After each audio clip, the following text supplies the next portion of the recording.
What is up, crew? This is the last time we're going to be posting videos for each other, so I look forward to seeing what you guys learned, and I'm guessing it's going to be pretty similar to what I learned.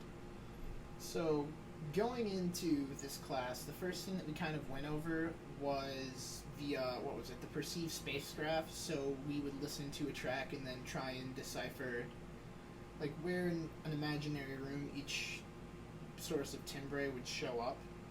And the conclusions I drew from that were pretty interesting because they changed my perspective on how people perceive music. I always assumed that everyone would hear one song and they would hear it the same. They might have different emotional reactions or different opinions of the song, but what they were actually hearing would be the same across all individuals. And after watching a TED Talk, doing the project, I've really come to realize that that's just not true. We all truly do perceive music differently based on the environment, in the case of the TED Talk, genetics of being deaf, but we truly all do experience music in a unique way, and I thought that was pretty cool. So after we looked over how people perceive music, we ended up doing the musical structure graph, where we would just kind of make a list of what instruments were playing at what points in the song.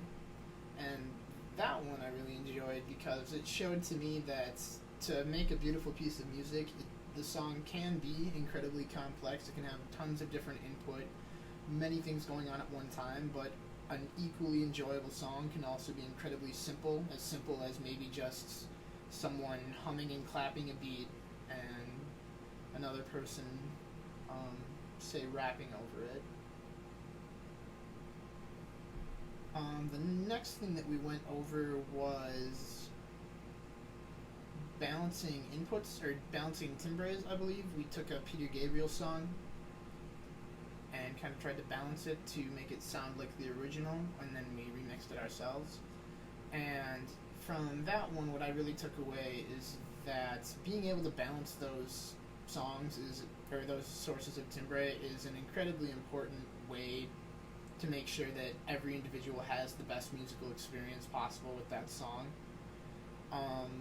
We had to do a couple of readings, and I, being a computer science major, was pretty interested in the quality of music in a WAV file versus an MP3. And basically in the video, I don't know if any of you guys watched it, but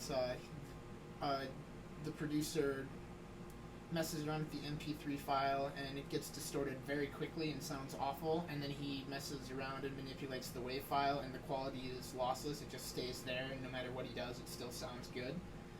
And that just shows to me the importance of needing to have these quality sources of timbre to make sure that your final product is going to be a good piece of music that everyone can understand.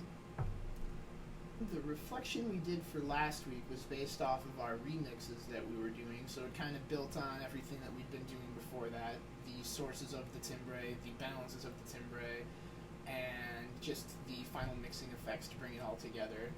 And I really enjoyed that one because we got to put our personal spin on a Peter Gabriel song, and with my tastes in music, I upped the bass quite a bit to something more appeasing to my ears.